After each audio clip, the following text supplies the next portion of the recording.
Bienvenue sur Des Bêtiseurs. Aujourd'hui, nous allons découvrir ce qu'est le conflit israélo-palestinien. Selon vous, c'est quoi le conflit israélo-palestinien? Si vous ne maîtrisez pas ce sujet, cette vidéo vous explique clairement et simplement l'origine et les raisons de la longévité de ce conflit. Bon, c'est quoi le conflit israélo-palestinien? Le conflit israélo-palestinien désigne le conflit qui oppose Palestiniens et Israéliens à propos de la création d'un État juif en Palestine, au Proche-Orient. Le sionisme est à l'origine du conflit. Sachez, tout d'abord, qu'au début du XXe siècle, la Palestine n'existait pas en tant qu'État. Cette région était contrôlée par l'Empire ottoman, l'Empire turc. À cette époque, aucun sentiment nationaliste n'était perceptible. Bien que les Arabes étaient majoritaires, les populations, musulmanes, chrétiennes et juives, vivaient dans la région sans friction entre elles. Notez que dans cette région, les populations juives étaient divisées en deux parties. Les vieux Yishuv, les juifs présents en Palestine avant la création de l'État d'Israël. Les nouveaux Yishuv, les juifs installés en Palestine à partir des années 1880. Ils étaient sionistes. Pour rappel, un sioniste est une personne qui défend le sionisme, c'est-à-dire l'idéologie politique et religieuse favorable à la création d'un État juif en Palestine. Au début du XXe siècle, les populations arabes s'inquiètent de l'immigration massive de juifs, essentiellement sionistes, en Palestine. Un sentiment nationaliste émerge alors chez les Arabes, car ils comprennent que les nouveaux Yishuv veulent s'approprier leur territoire. Les Arabes se plaignent auprès des autorités ottomanes, mais cela ne stoppe pas l'émigration juive dans la région. En 1917, l'Empire ottoman est fragilisé. Les Britanniques conquièrent alors la Palestine. La Palestine devient britannique et en 1920, l'ONU donne un mandat à l'Angleterre pour administrer la région. Cependant, les Anglais étant favorables au sionisme, ils signent dès le 2 novembre 1917 la déclaration Balfour. La déclaration Balfour est une lettre ouverte signée par Arthur Balfour, secrétaire d'État britannique aux Affaires étrangères, dans laquelle le Royaume-Uni se déclare favorable à la création d'un foyer national pour le peuple juif en Palestine. La déclaration Balfour est en réalité l'une des premières étapes de la création de l'État d'Israël. Ainsi, des milliers de juifs persécutés en Europe arrivent massivement dans la région. Ils viennent essentiellement de Russie et d'Europe et occupent des terres rachetées à des populations arabes. Les Arabes se sentent envahis.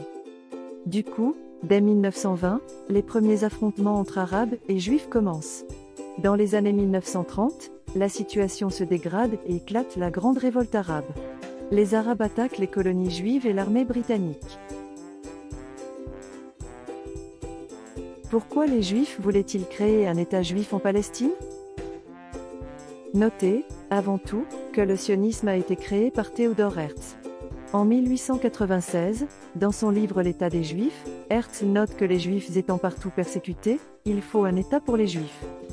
Herzl souligne que l'État juif doit être créé en Palestine, car cette terre est le berceau historique du peuple juif et la colline de Sion, située à Jérusalem et qui est à l'origine du terme sionisme, en est le symbole. Les Juifs voulaient donc y créer leur État, car le judaïsme est né dans la région de Palestine durant l'Antiquité.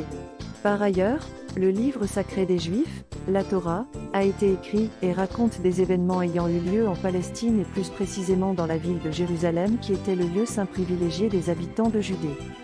Au cœur de Jérusalem, se trouvait le temple de Jérusalem contenant les tables de loi remises par Dieu à Moïse sur le mont Sinaï. Le temple fut détruit en l'an 70 par les Romains, mais un mur d'enceinte est resté debout, c'est le mur des Lamentations. La naissance du conflit israélo-palestinien. À la fin de la Seconde Guerre mondiale, les sionistes font pression pour la création d'un État juif en Palestine pour accueillir les survivants de la Shoah. En 1945, le président américain Franklin Roosevelt, défavorable au sionisme, meurt. Il est remplacé par Harry Truman, favorable au sionisme. Le pouvoir en place en Russie devient également favorable au sionisme. Ces deux grandes puissances étant favorables au sionisme, des mouvements nationalistes juifs, l'Irgun et le groupe Stern, utilisent la violence pour accélérer la création d'un État juif. En janvier 1947, épuisée par les conflits entre Arabes et Juifs, l'Angleterre annonce à l'ONU qu'elle abandonne son mandat de gestionnaire de la région. Ainsi, lorsque le monde entier découvre les horreurs de la Shoah et que de nombreux États européens réalisent qu'ils n'ont pas assez fait pour protéger les Juifs, le projet de création d'un État juif devient urgent pour beaucoup de pays européens.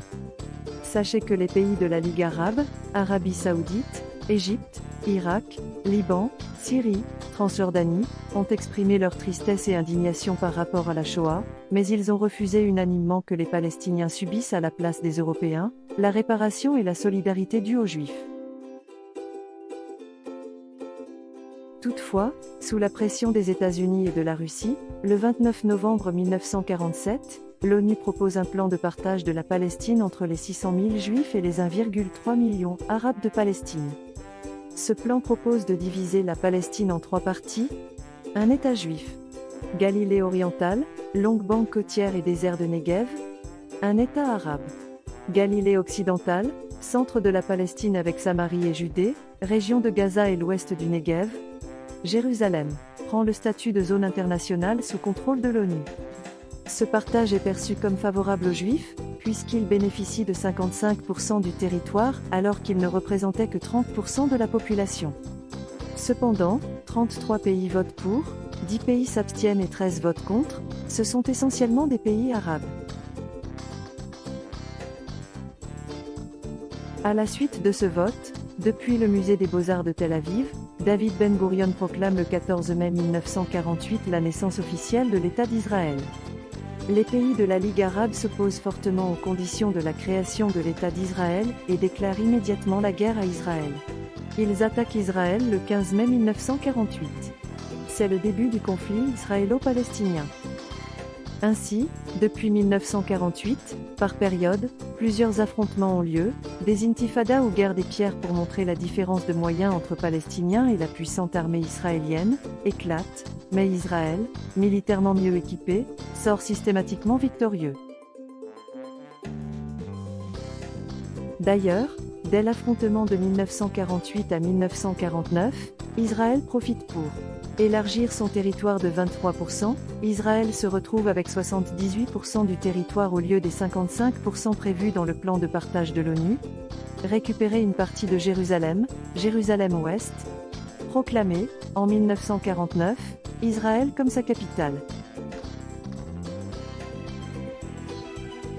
En marge de ces affrontements, le royaume de Jordanie, autrefois, pays représentant le peuple arabe de Palestine, puis l'Organisation de libération de la Palestine, OLP, présidée par Yasser Arafat et aujourd'hui l'autorité palestinienne ont engagé plusieurs négociations et des accords de paix avec l'État israélien, Camp David en 1978, Madrid en 1991, Oslo en 1993, Ouai Plantation de 1995, Camp David II en 2000.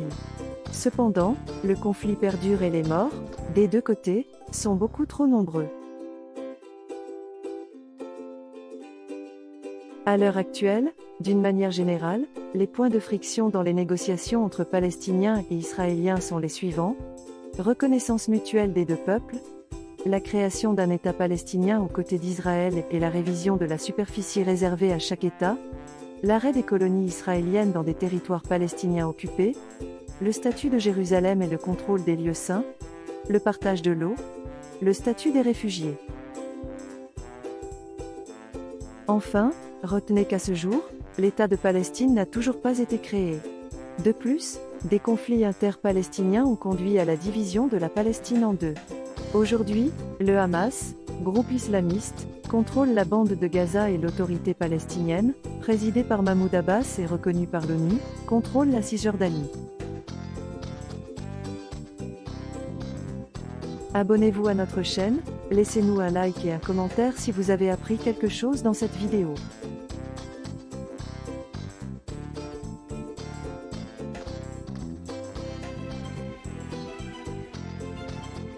Voilà tout. À bientôt sur des bêtises.